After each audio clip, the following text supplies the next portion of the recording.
ओम शांति। आज 23 दिसंबर 2022 के बाबा के अनमोल मधुर महावाक्य सुनेंगे। आज की मुरली में बाबा हम बच्चों को कहते हैं कि बच्चे, तुमने भक्ति मार्ग में इतने धक्के क्यों खाए पता है? क्योंकि तुमने बाप को सर्वव्यापी कह करके इतने बातों में धक्का दे दिया है। फिर कहते हैं नाम रूप से न्यारा है, तो मनुष्य को धोखा देते रहे।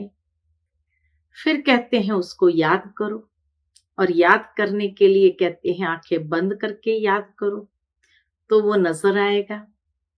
बाबा कहे वास्तव में सहज राजयोग है, तो तुम्हें आंखें खोल करके करना है।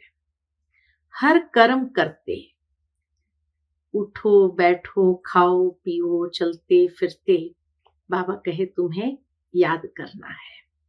इसीलिए तुम्हें अपनी कर्मेंद्रिय को जीतना है और आंखें बंद नहीं करनी है।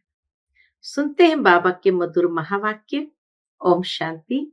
मीठे बच्चे, याद में बैठते समय आंखें खोल कर बैठो, क्योंकि तुम्हें खाते पीते चलते फिरते बाप की याद में रहना है।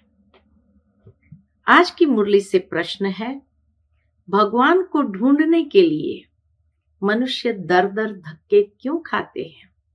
कारण? उत्तर, क्योंकि मनुष्य ने भगवान को सर्वव्यापी कह बहुत धक्के खिलाए हैं। सर्वव्यापी है तो कहां से मिलेगा? फिर कह देते हैं परमात्मा तो नाम रूप से न्यारा है। जब नाम रूप से है ही न्यारा तो मिलेगा फिर कैसे, और ढूंढेंगे किसको? इसलिए दर दर धक्के खाते रहते हैं। तुम बच्चों का भटकना अब छूट गया। तुम निश्चय से कहते हो बाबा परम धाम से आए हैं। हम बच्चों से इन ऑर्गन्स द्वारा बात कर रहे हैं, बाकी नाम रूप से न्यारी कोई चीज होती नहीं। ओम शांति। मीठे मीठे बच्चे बाप की याद में बैठे हैं। ये किसने कहा और किसको? सभी आत्माओं के बाप ने अपने बच्चे आत्माओं से बोला। मीठे मीठे बच्चे बाप की याद में बैठे हैं। ये किसने कहा और किसको? तो सभी आत्माओं के बाप ने अपने बच्चों आत्माओं से बोला। आत्माओं ने ऑर्गन से सुना कि बाबा ने क्या कहा। बाप ने कहा, अपने बाप को याद करते हो। बाप को याद करने के लिए क्या आंखें बंद करनी होती है?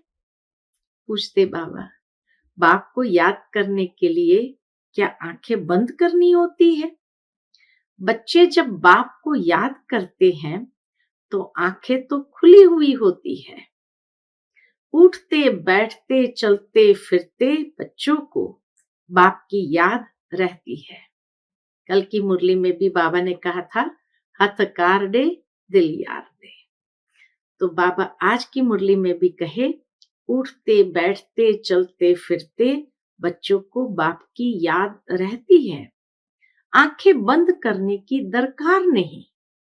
आत्मा जानती है कि मेरा बाप इन ऑर्गन से मेरे से बात करते हैं। बाबा कहे आत्मा ये बात जानती है। परम धाम से आए हैं इस पतित पुरानी दुनिया को नई दुनिया बनाने। ये बुद्धि में है, आंखें तो खुली हुई है। बाबा बात करते हैं, तुम सुनते भी हो और याद में भी हो। कौन सुनाते हैं? परम पिता परमात्मा।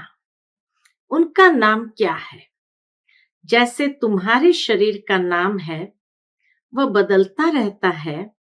एक शरीर लिया, छोड़ा, फिर दूसरा लिया तो नाम भी दूसरा पड़ेगा। आत्मा का नाम बदलता नहीं है। बाप कहते हैं, मैं भी आत्मा हूं, तुम भी आत्मा हो। मैं परमधाम में रहने वाला परम आत्मा हूं। इसलिए सुप्रीम आत्मा कहते हैं। सुप्रीम ऊंचे ते ऊंच को कहा जाता है। उच्च आत्माएं भी है तो नीच आत्माएं भी है। कोई पुण्य आत्मा, कोई पाप आत्मा। बाप कहते हैं मुझ आत्मा का नाम सदैव एक ही शिव है।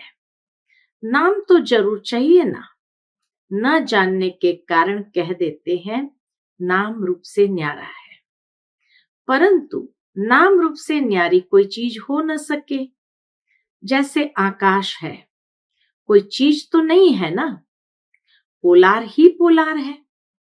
उनका भी नाम तो है ना, आकाश।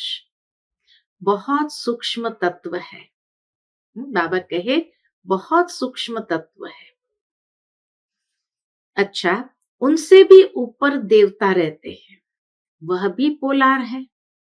आकाश में बैठे हैं, फिर उनसे भी ऊपर और आकाश, उसमें भी आत्माओं के बैठने की जगह है, वह भी आकाश है तीनों आकाश।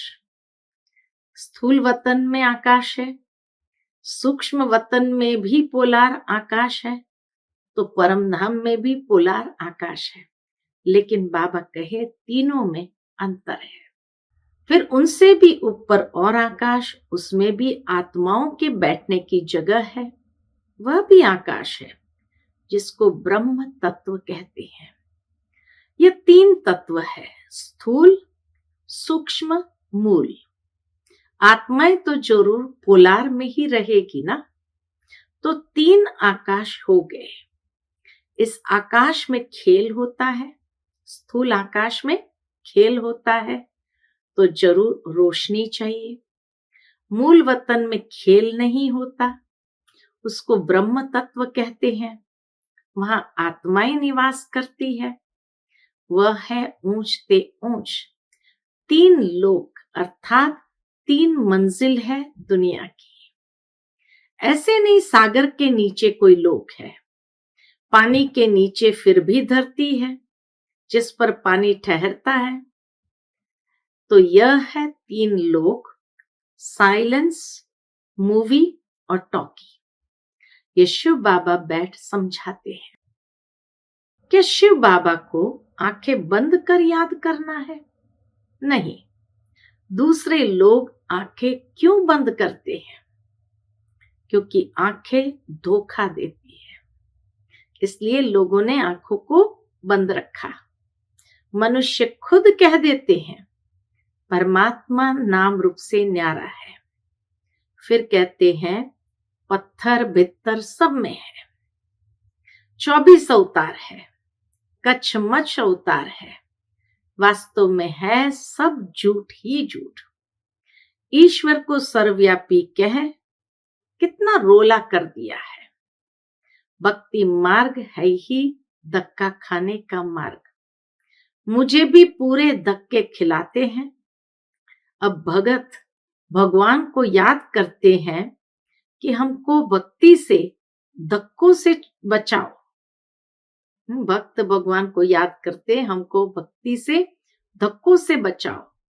जब यहाँ आकर मिलते हैं तो कहते हैं बाबा हमने आपको बहुत ढूंढा, बहुत धक्के खाए, परंतु आप मिले नहीं। अरे कब से धक्के खाए बाबा, ये तो पता नहीं। अब बाप समझाते हैं ज्ञान से ही सदगति होती है। मनुष्य कुंभ के मेले पर धक्के खाने जाते हैं। बाबा कहे मनुष्य कुंभ के मेले पर धक्के खाने जाते हैं। जहां भी पानी होगा वहां जाकर स्नान करेंगे। कुंभ अर्थात संगम। असल है आत्मा और परमात्मा का मेला, परंतु भक्ति में फिर वह सागर और पानी का मेला बना दिया है। देश देशांतर मेला लगता है, वह है पानी में स्नान करने का मेला। कई इन बातों को मानते हैं, कई नहीं भी मानते हैं। कई तो न भक्ति को न ज्ञान को मानते हैं। बस मनुष्य पैदा होता है फिर मरता है, नेचर ही है। अनेक मते हैं, एक ही घर में स्त्री की मत और पुरुष की मत और हो जाती है। एक ही घर में स्त्री की मत और पुरुष की मत और हो जाती है। एक पवित्रता को मानेंगे, दूसरा नहीं मानेंगे। अभी तुमको श्रीमत मिल रही है, गाया भी हुआ है, श्रीमत भगवान उवाच। उनकी मत से ही मनुष्य से देवता बन जाते हैं। देवता धर्म अभी है नहीं, निशानियां चित्र है, जिससे सिद्ध है कि आदि सनातन देवी देवता धर्म था। वह राज्य करके गए हैं, पुराने से पुरानी चीज है देवी देवताओं की। लॉर्ड कृष्णा कहते हैं, वह तो कहेंगे गॉड श्री नारायण, लॉर्ड कृष्णा कहेंगे और नारायण के लिए कहेंगे गॉड श्री नारायण। तुम जानते हो लक्ष्मी नारायण का राज्य था, जिसको वैकुंठ कहा जाता है। श्री कृष्ण वैकुंठ का मालिक था, सतयुग का प्रिंस था। फिर वही कृष्ण द्वापर में कैसे होगा? बाबा कहे वही कृष्ण सतयुग का प्रिंस था, फिर वही कृष्ण द्वापर में कैसे गया? उसी नाम रूप से तो आ न सके। 84 जन्म के 84 नाम और रूप होंगे। वो जो चैतन्य था, उनके जड़ चित्र यहाँ है, परंतु वो आत्मा कहाँ गई ये कोई नहीं जानते। बाप बतलाते हैं, आत्मा 84 जन्म लेते अभी यहाँ पाठ बजा रही है, भिन्न नाम रूप देश काल का पाठ बजाती आई है। आत्मा ही कहती है हम एक शरीर छोड़ दूसरा लेते हैं। नाम रूप देश काल मित्र संबंधी सब अलग अलग है, दूसरे जन्म में बदल जाएंगे। तुम जानते हो अभी हम पढ़ रहे हैं, फिर हम सुदेवी देवता बनेंगे। सूर्यवंशी में 8 जन्म लेंगे, एक शरीर छोड़ दूसरा लेंगे। वह गर्भ जेल नहीं, गर्भ महल होगा। यहाँ गर्भ जेल में बहुत सजा भोगते हैं, दुख होता है, तब कहते हैं बस अभी बाहर निकालो। हम फिर पाप नहीं करेंगे, परंतु बाहर माया का राज्य होने कारण फिर से पाप करने लग पड़ते हैं। वहां गर्भ महल में आराम से रहते हैं। तो बाप कहते हैं सब वेद शास्त्र आदि का सार मैं तुमको ही समझाता। अच्छा, बाबा कुंभ के मेले पर समझाते हैं बहुत स्नान करने जाएंगे। आज बाबा कुंभ के मेले पर समझाते हैं कि बहुत स्नान करने जाएंगे, बहुत भीड़ होगी। इलाहाबाद में त्रिवेणी पर मेला लगता है। अभी वह कोई संगम तो है नहीं, संगम होना चाहिए सागर और नदियों का। यह तो नदियों का संगम है। 2 नदियां मिलती है, गंगा और जमुना। वह फिर कह देते हैं तीसरी नदी गुप्त है। अब गुप्त नदी कोई होती नहीं है, ही 2 नदियां, देखने में भी 2 आती है। एक है पानी सफेद, एक का पानी सफेद, एक का मैला दिखाई पड़ता है, और तो कोई है नहीं। गंगा जमुना है, बाबा कहे और तो कोई है नहीं, गंगा जमुना है, 3 नहीं है। यह भी झूठा हुआ ना, संगम भी नहीं है। कलकत्ते में सागर और ब्रह्मपुत्र मिलती है, नाव में बैठकर उस पार जाते हैं, वहां मेला लगता है। गंगा सागर पर मेला लगता है। कितनी मेहनत करते हैं। अमरनाथ पर तीर्थ यात्रा करने जाते हैं, वहां भी शिवलिंग की मूर्ति है, वह घर में भी रख सकते हैं, फिर वहां जाने की दरकार नहीं। यह भी धक्का खाना, बाबा कहे यह भी धक्का खाना ड्रामा में नूंद है। त्रिवेणी में जाते हैं, समझते हैं वो पतित पावनी है। कोई कोई को यह भी मालूम नहीं नदियां कहां से आती है। पहाड़ से आती है, परंतु पानी तो सागर से आता है ना। बादल खींचते हैं और फिर पहाड़ों पर बरसते हैं। तो बाबा कहे पानी तो सागर से आता है, बादल बरसते हैं तो ऊंचे पहाड़ होने के कारण बर्फ जम जाती है। फिर धूप लगने के कारण जब बर्फ गलती है तो पानी इकट्ठा होकर नदियों में आता है।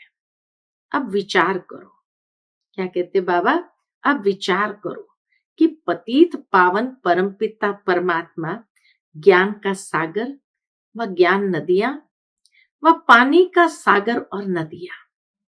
बाबा कहे विचार करो, बहुत अंधकार में धक्का खाते रहते हैं। अब उनको कैसे बताएं कि ये पतित पावनी नहीं है, यह तो बरसात का पानी है। बादलों से पानी आता है, बादल फिर सागर से पानी खींचते हैं। पानी तो पतित पावन हो नहीं सकता। गाते भी है पतित पावन सीताराम, हे पतित पावन आओ।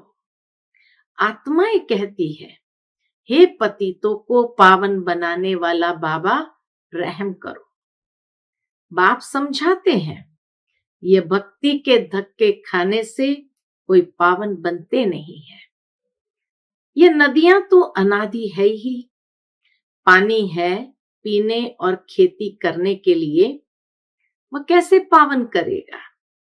अभी यह तुम्हारा अंतिम जन्म है। मैं आता हूं इसलिए तुमको पावन बनाने। सतयुग पावन दुनिया थी, यह है पतित दुनिया। जो पावन थे वही 84 जन्म ले पतित बने हैं। इसलिए फिर पावन बनने के लिए बाप को बुलाते हैं। आधा कल्प से उतरती कला होती आई है। भारत सतयुग में बहुत सुखी था, पावन था। अब दुखी है क्योंकि पतित है, इसलिए पुकारते हैं ओ गॉड फादर, और फिर कह देते उनका नाम रूप है नहीं। तब पुकारते किसको है? हे पतित पावन कहा, ये कहकर पुकारा, फिर कहते हैं नाम रूप से न्यारा है, तो पुकारते किसको है यह भी समझते नहीं। जैसे कहते हैं आत्मा स्टार मिसल है, चमकता है अजब सितारा। आत्मा बिल्कुल छोटी बिंदी मिसल है। टीका भी यहां लगाते हैं और कहते हैं भ्रुकुटी के बीच चमकता है अजब सितारा। तो इतनी छोटी सी बिंदी आत्मा में 84 जन्मों का अविनाशी पाठ नूंदा हुआ है, वह कभी मिट नहीं सकता। ये सारा नाटक इमॉर्टल है, चक्र फिरता रहता है। ऐसे नहीं सृष्टि एक जगह खड़ी है। आदि सनातन देवी देवता धर्म जो पहले था वह अब नहीं है। जरूर जब ना हो तब तो मैं आऊं, मैं आकर फिर से देवी देवता धर्म की स्थापना करता हूं। तो चक्र फिरता है, हिस्ट्री ज्योग्राफी फिर रिपीट होती है। सतयुग में सूर्यवंशी राज्य था, त्रेता में चंद्रवंशी।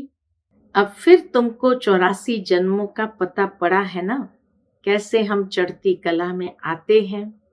बाप सभी बच्चों को पतित से पावन बनाने का रास्ता बताते हैं। ऐसे नहीं कहते कि आंखें बंद कर मुझे याद करो, खाते पीते चलते मुझे याद करना है। आंखें बंद कर खाना खाएंगे क्या, मक्खी अंदर चली जाए। कितना रमणीकता से बाबा कहते हैं, आंखें बंद कर खाना खाएंगे क्या, मक्खी अंदर चली जाए। तुम बच्चों की आत्मा जानती है कि बाबा हमको पढ़ा रहे हैं। बाबा कहे तुम बच्चों की आत्मा जानती है कि बाबा हमको पढ़ा रहे हैं। वह कहते हैं बच्चे मुझे याद करो तो तुम पावन बनेंगे।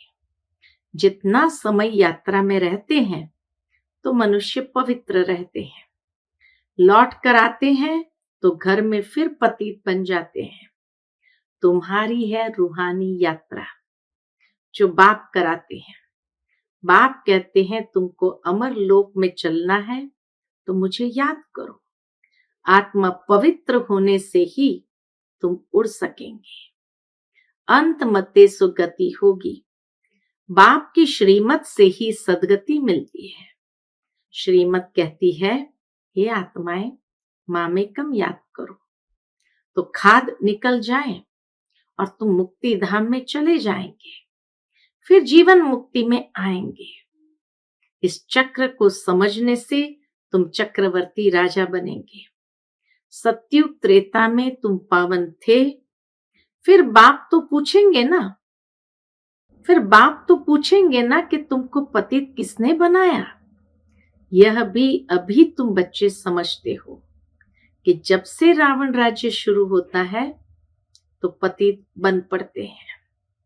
आधा कल्प के बाद पुरानी दुनिया हो जाती है, फिर तुमको सुख तो नई दुनिया में मिलना चाहिए। वह मैं ही आकर देता हूं। बाबा ही आकर वह सुख देते हैं।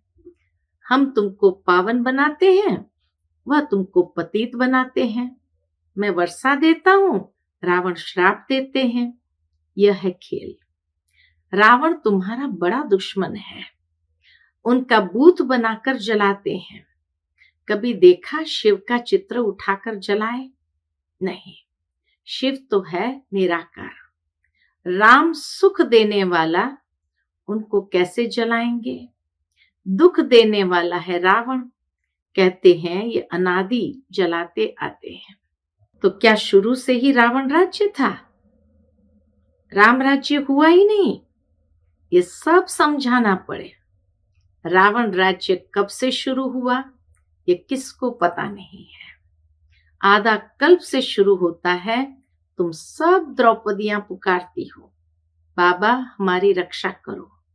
अरे तुम बोलो हमको पतित बनना ही नहीं है।